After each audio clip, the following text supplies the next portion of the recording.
那可以试一试，不过副总可能要招婿上门。哥，你不可能上门的吧？战牧尘觉得周阳不会上门。周阳说道，还没有到那一步，不想那些。目前八字都没有一撇，他和傅婉宁都没有动情。说未来早了点，要喝酒吗？周阳问道。你受委屈了，要不要喝2杯不醉就行？还是不喝了，我就是嘴上说说委屈，又不是真的委屈，长大了早就不跟着父母出门了，只是一下子父母和贝贝都不在家，我回家觉得孤独，我不抱怨2句，我爸妈都忘记有我这个儿子，把我当牛马来使了。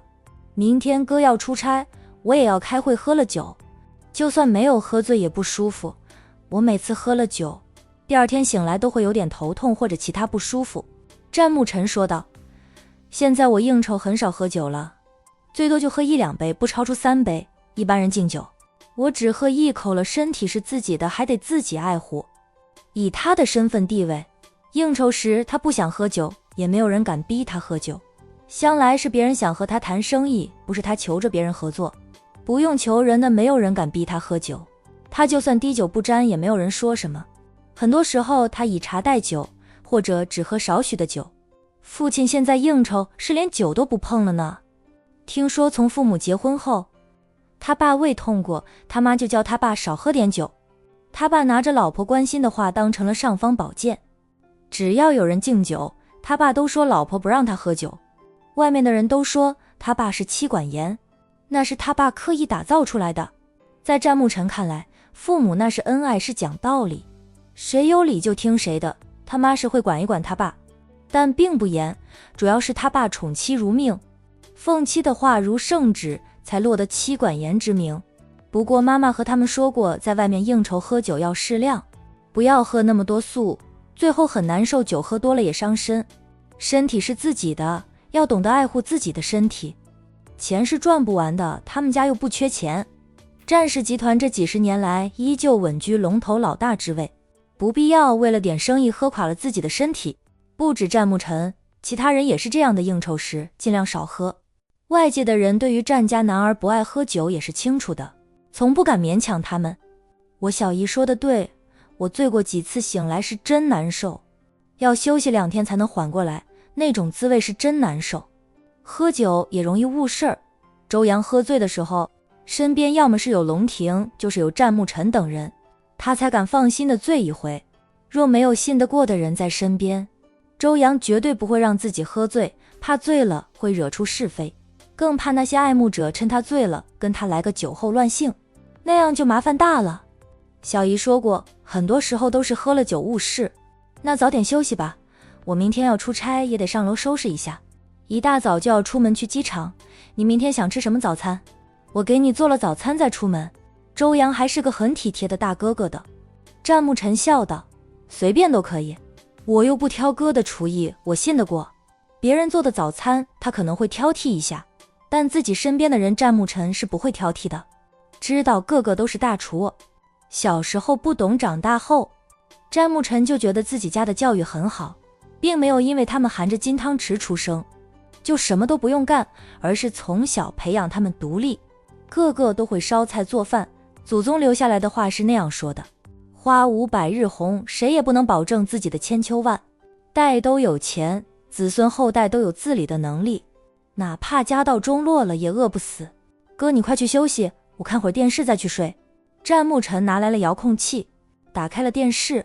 我好久没有看过电视了，他选的还是动画片。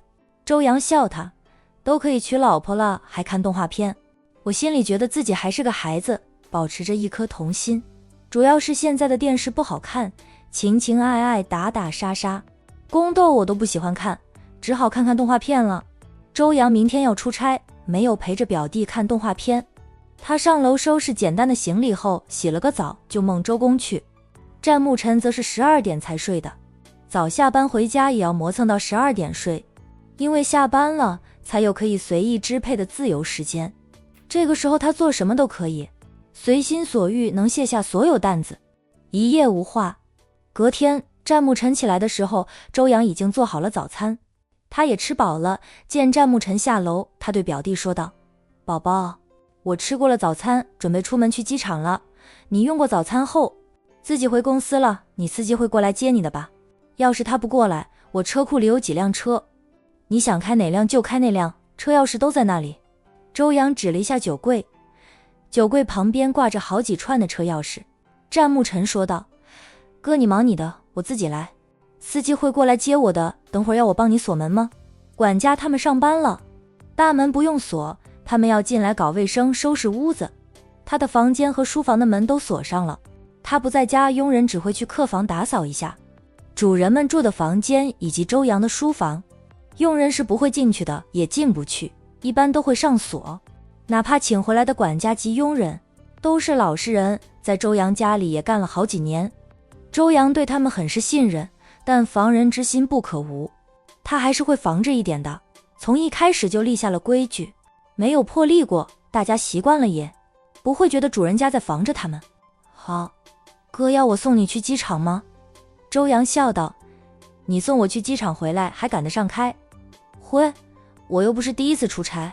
不用你送了，我家司机会送我，你赶紧吃早餐，给你留着了，或者你先到外面去散散步，有了恶意再回来吃早餐。刚起床时其实胃口不太好，到院子里走一走，或者晨跑回来略作休息再用早餐，就会觉得吃得更香一点。战牧尘抬手看了一下腕表说道，今天不晨运了，用过早餐回公司上班，高峰期容易堵车，早点出门没那么堵。堵车的时候，管你是什么大总裁，管你是什么豪车，都没得商量。严重堵车时，真堵得你怀疑人生。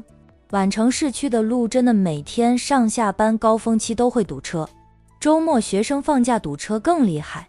那行，你自己安排，在哥家里就当自己家里一样。我先出门了，赶飞机。战牧尘了一声，他还送周阳出了主屋。看着周阳上了车，他才转身回到屋里用他的早餐。10几分钟后，战牧尘的司机到了，他拿着自己的东西出了门，赶回公司开早会。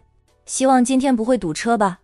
周阳是中午到的东城，坐飞机不用坐半天，但从家里到机场需要时间，再加上坐飞机的时间，一上午就这样过去了。周总，周阳拖着行李箱走出来，听到叫喊声，他循声望去，看到穿着一身西装服的傅婉宁带着他的秘书吧，站在那里正和向他招手。周阳有点意外，很快走过去，俊脸上扬起温和的笑容。傅总午安，傅总是来接人的吗？他出差东城，并没有提前告诉傅婉宁。虽说他是过来处理2家公司合作项目的问题，他的落脚点本是自家公司在东城的办事处，所以他没有提前告诉傅婉宁，想着要去傅氏集团了再联系傅婉宁。周阳便以为傅婉宁是来接别人的机。傅婉宁爽朗的笑，我是来接周总的机，知道你今天中午到东城，提前到机场等着你。他又向周阳介绍了一下自己的秘书，周总这位是我的秘书小齐，周总。周阳礼貌地回应，秘书要帮周阳拿行李箱。周阳连忙说道，我箱子不重，我自己来就行，我一个大男人，怎么能让你们女孩子帮我拿行李箱呀？他坚决不让秘书帮忙。秘书看一下傅婉宁，傅婉宁笑着，小齐，周总是个很有风度很绅士的男人。小齐看周阳的眼神亮晶晶的，他从傅总的嘴里听说过合作商老总俊美非凡，他想着也就那样吧，他跟在傅总身边多年，见过多少老总了，大家说谁谁年轻帅气。等他见到了对方后，觉得也就那样，只是比一般人稍微好看点。今天跟着傅总过来接机，见到了周阳，小齐才相信傅总的话，原来商界真的有这般年轻帅气又温和很有风度的老总。周总走吧，我的车停在外面。傅婉宁带着周阳往外走，2个人并肩走着，秘书跟在后面，看着2个人边走边聊，秘书竟然觉得2个很般配。他们傅总在周总面前也变得温和多了，不像平时那般冷峻强势。周总不够意思，要过来也不提前跟我说，我还是今早才知道你今天过来，特意来接你的机。我爷爷还说叫你不要住酒店，住到我家里去，我家里房子大，房间多，唯独人少。去过宛城的战家后，爷爷回来时不时就要羡慕一番，羡慕战家人丁兴旺，事业也旺，人又长寿，真正的有福人家。人们总希望财丁两旺，但真正能财丁两旺的还真没有多少。都说没有两全其美，财旺的丁不旺，丁旺的财不旺，财丁两旺又寿不长。像战家那样的财丁两旺又寿长的绝对是有福人家，父老羡慕得很。羡慕之后就是催生了催傅婉宁以后要多生几个，哪怕是女儿也得多生几个，要让傅家的后代多几个，不能再单一传承了。单一传承也担心啊，万一孩子有个什么事儿，传承可能就会断了。傅总那么忙，我哪敢打扰傅总？傅总今天来接我的鸡，我都不好意思急了，又占用了傅总宝贵的时间。周阳笑着见了父老，我向他道谢。你们的好意我心领了，我在这边有住处的，我公司已经安排妥当。他和傅婉宁不过是合作的关系，私底下连朋友都还算不上，怎么好意思去傅家住下来？那样一住传出去，跳进黄河都洗不清。别人会以为他和傅婉宁在恋爱，说他们俩相互间都还没有那种意思，别人都不会信的。在周阳看来，傅婉宁这样说也只是客套话，他别当真。